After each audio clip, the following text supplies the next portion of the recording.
ये कहानी है गीता कॉलोनी की, जहाँ पर दिन निकलते ही कुछ गैंग एक्टिव हो जाते हैं। अरे नहीं नहीं, ये कोई चोर उचक्कों का इलाका नहीं है और ना ही यहाँ कोई बदमाशों के गैंग रहते हैं। दरअसल यहाँ पर जिन गैंग की बात हो रही है ना, वो है महिलाओं की चुगली गैंग। क्या हुआ, मेरी बात पर आप लोगों को यकीन नहीं हो रहा?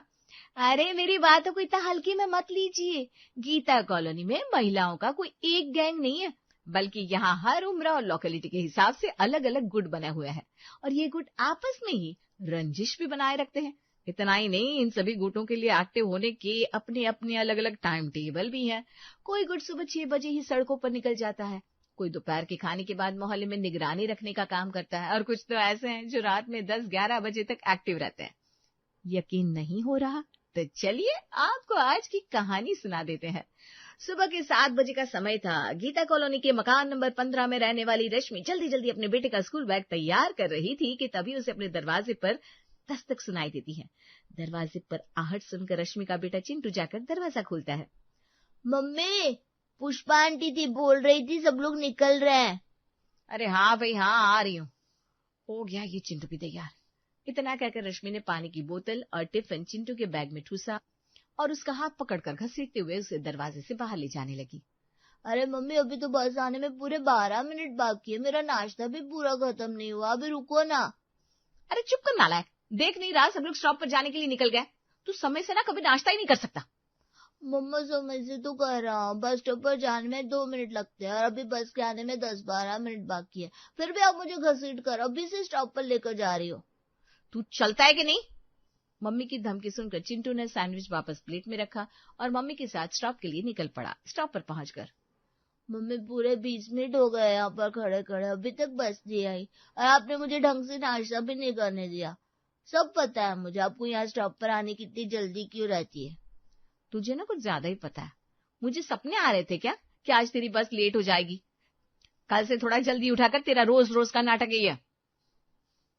अरे यार, मम्मी की ग्रुप से ना मैं बिल्कुल परेशान हो गया। सुबह सुबह मम्मी को मुझे स्कूल छोड़ने की बजाय अपने सहेलियों से मिलकर गप्पे मारने की जल्दी ज्यादा नजर आती है, इसलिए कभी टाइम टेबल भी सही से नहीं लगता, कभी टिफिन छूट जाता है। आज तो मम्मी ने नाश्ता भी नहीं करने दिया। ठीक बोल रहा है यार, मेरी मम्मी भी रोज सुबह ऐसे ही करती है। 7 बजे बस आती है और मम्मी सुबह 5:30 से चिल्लाना शुरू करती है, बस निकल जाएगी, बस निकल जाएगी। कुछ देर में बस आई और सारे बच्चे बस में बैठकर स्कूल के लिए निकल गए। हाय, चलो एक जिम्मेदारी खत्म, अब थोड़ा सुकून मिला। अरे अभी तो 10:30 हो रहे, भाई साहब तो 9:30 से पहले जाते नहीं, कहाँ भागी जा रही है? रुक ना, थोड़ी देर यहाँ खड़े होकर धूप खाते हैं।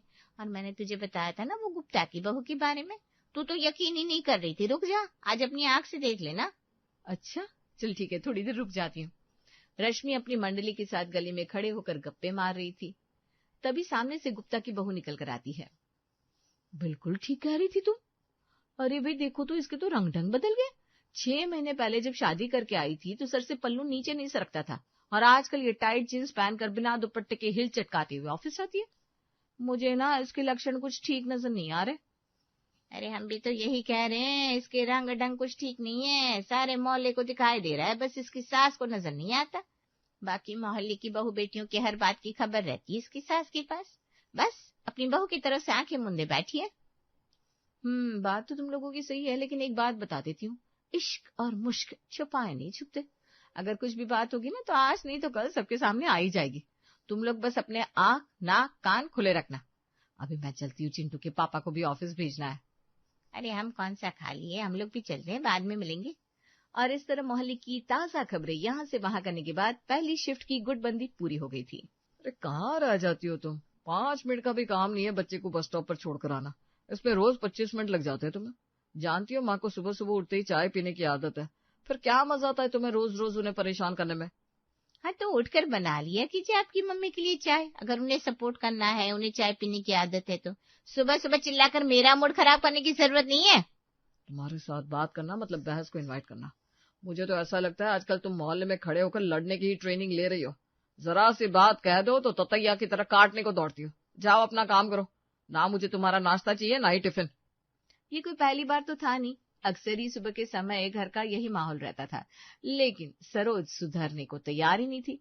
घर के छोटे मोटे काम निपटाने के बाद 2 बजे तक सब फ्री होकर अपने अपने बालकनी में आकर खड़ी हो गई। क्या बात है सरोज, आज तेरा काम खत्म नहीं हुआ क्या? आज दिखाई नहीं दे रही है तू। अरे यार क्या बताऊं, घर के काम कभी खत्म होते हैं क्या? सोच रही थी आज थोड़े पर्दे धोकर सूखने डाल दूं कि धूप अच्छी निकली है ना। हाँ, धूप तो अच्छी निकली है, तभी तो कह रहे थोड़ी देर बालकनी में खड़े होकर धूप ले ले। अरे फिर धुल जाएंगे ना तेरे पर्दे, कहाँ भागे जा रहे हैं। सहेलियों की बात सुनकर अब तो सरोज ने भी काम छोड़कर उनके साथ गप्पे मारने का प्रोग्राम सेट कर लिया। अच्छा एक बात बताओ, सुबह 8 नंबर वालों के यहाँ से बड़ा शोर सुनाई दे रहा था, कुछ हुआ है क्या वहां पर? अरे क्या होगा, वही सास बहू की लड़ाई हुई होगी। उनके घर तो रोज ही सर फूटते हैं, नई बात क्या है? अरे तुम लोगों को पता लगा वो शांति प्रेग्नेंट है। चल पागल, क्या बात कर रही है? उनकी शादी को 20 साल हो गया है, झूठी बात होगी।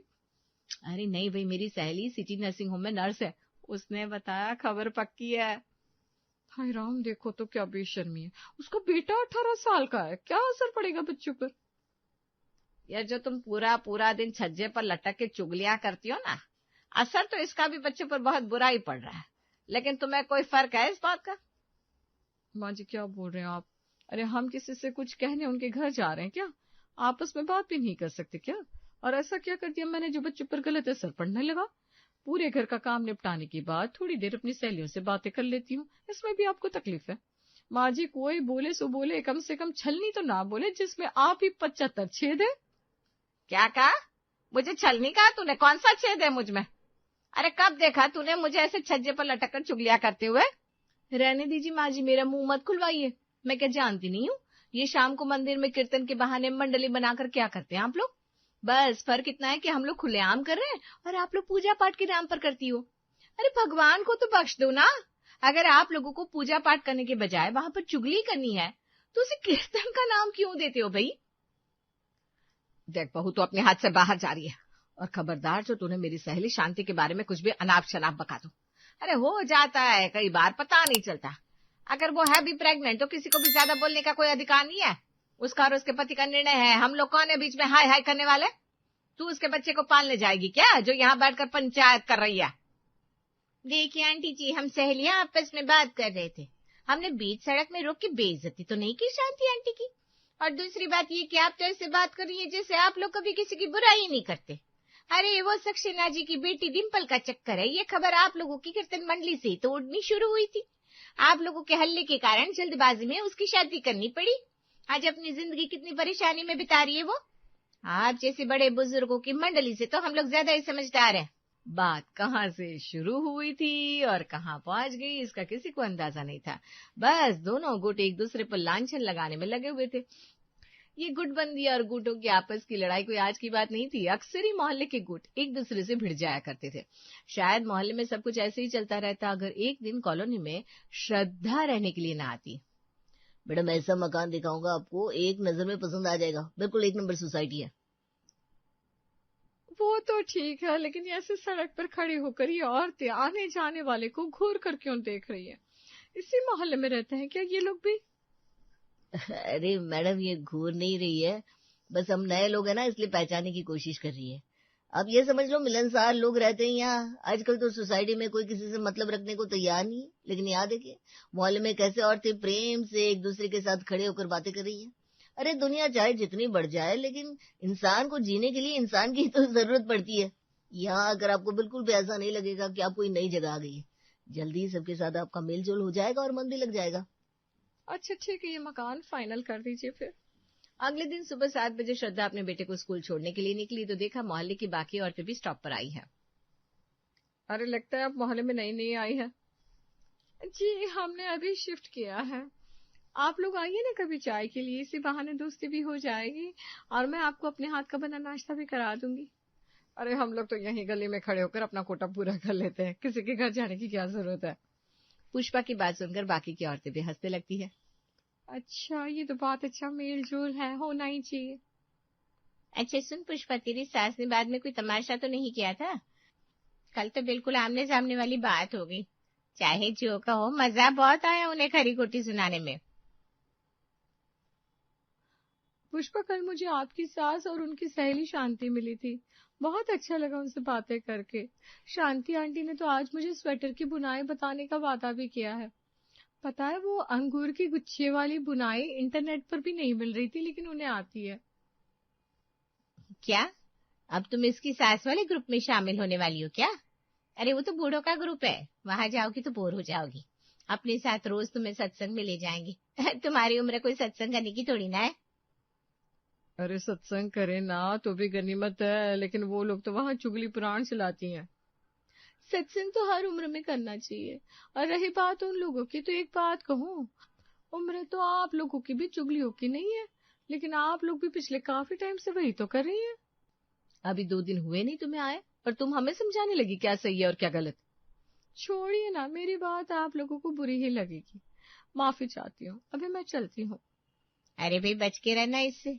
मुझे तो ये ओल्डी ग्रुप की जासूस नजर आ रही है। देख कैसे पैरवी कर रही थी, क्या बोल रही थी, अंगूर की गुच्छे वाली बुनाए। स्टाइल मारने की कोशिश कर रही है हम लोगों के सामने। 4 दिन बाद उनकी कीर्तन मंडली में चुगली पुराण गाती नजर आएगी शाम के समय। अरे आज तो बहुत सारे जार धूप में लगा रखे हैं, क्या बात है, अचार की बड़ी शौकीन नजर आती हो। टेस्ट करके देखिए ना, ये सारे अचार मैंने अपने हाथ से बनाए हैं। मुझे ना नई नई चीजें ट्राई करने में बहुत अच्छा लगता है। क्या बात कर रही हो, ये 12 तरह के अचार तुमने अपने हाथ से बनाए? सिर्फ अचार नहीं, चटनी, मुरब्बा, टमाटो सॉस, सब कुछ मैं घर पर बनाती हूँ। अगर आपको कुछ अलग तरह की चटनियाँ, अचार बनाना आता हो तो आप अपनी रेसिपी मुझे बताइएगा, मैं जरूर ट्राई करूंगी। अरे भाई अब तो लग रहा है हमें तुमसे ही कुछ सीखना पड़ेगा। अभी तुम्हारी अचार की बनिया देखकर ना मेरा खाने को जी मचलने लगा। आप एक काम करिए ना, सामान मंगवा लीजिए, कल मैं आपके घर आकर आपको अचार बनाना सिखा देती हूँ। इसी बहाने आपका अचार भी तैयार हो जाएगा, फिर जब मन करे तब मजे से अचार बनाकर खाइएगा। कैसा आइडिया? आइडिया तो बहुत अच्छे है। अगले दिन शांति ने अचार का सामान मंगवा लिया था और श्रद्धा उसे अचार बनाना सिखा रही थी। अचार बनाते बनाते श्रद्धा और शांति के बीच में उनकी पसंद, नापसंद और हॉबी के बारे में ढेर सारी बातें भी हो रही थी। मुझे ना चावल के पापड़ बहुत पसंद है, लेकिन मैं कई बार से बना रही हूँ, हर बार मेरे पापड़ टूट जाते हैं। तुम्हें उनकी रेसिपी आती है क्या? वो रश्मि एक दिन बता रही थी उसे चावल के पापड़ आते हैं, आप उससे क्यों नहीं सीख लेती? अरे नहीं नहीं, जाने दो, मुझे उससे बात ही नहीं करनी, मैं बाजार से खरीद कर खा लूंगी। अरे आंटी, आपने आज तक गलत विषय पर ही बात की है, इसलिए हर बार आप लोगों की बहस हो जाती है। मेरी बात मानकर एक बार उससे पूछ कर देखिए। श्रद्धा के समझाने पर शांति रश्मि को अपने घर बुलाती है। अच्छा सुन, तुझे चावल के पापड़ बनाने आते हैं क्या? वो श्रद्धा तुम्हारे पापड़ों की बड़ी तारीफ कर रही थी। अब सच में सीखना चाहोगी? आपको पता है मेरे हाथ के पापड़ इतने अच्छे बनते हैं कि इनकी बुआ जी, चाचा जी सब मुझसे ही पापड़ बनवाते हैं, लेकिन आजकल मेरा खुद ये सब करने में मन ही नहीं लगता। अरे जब तुम्हें इतना अच्छा आता है बनाना तो बनाया करो ना। जो खाली समय होता है उसे अच्छी चीजों में लगाना चाहिए। बुरा मत मानना, लेकिन मैंने देखा है तुम ज्यादा समय मोहल्ले की औरतों के साथ बिताने लगी हो, इसलिए आजकल ये सब करने में मन नहीं लग रहा। मेरे साथ भी ना कुछ ऐसा ही है, लेकिन वो जब से श्रद्धा से बातें होने लगी उसे देखकर मुझे भी अपने पुराने शौक याद आने लगे। अब बड़ी अचार मुरब्बा सब ट्राई कर रही हूँ बारी बारी, और बहुत मजा आ रहा है। बड़ा जोश सा महसूस होता है अपने हाथों से कुछ बनाने में। नहीं नहीं, मैं आपकी बात का बुरा क्यों मानूंगी, ठीक ही तो कह रही हैं आप।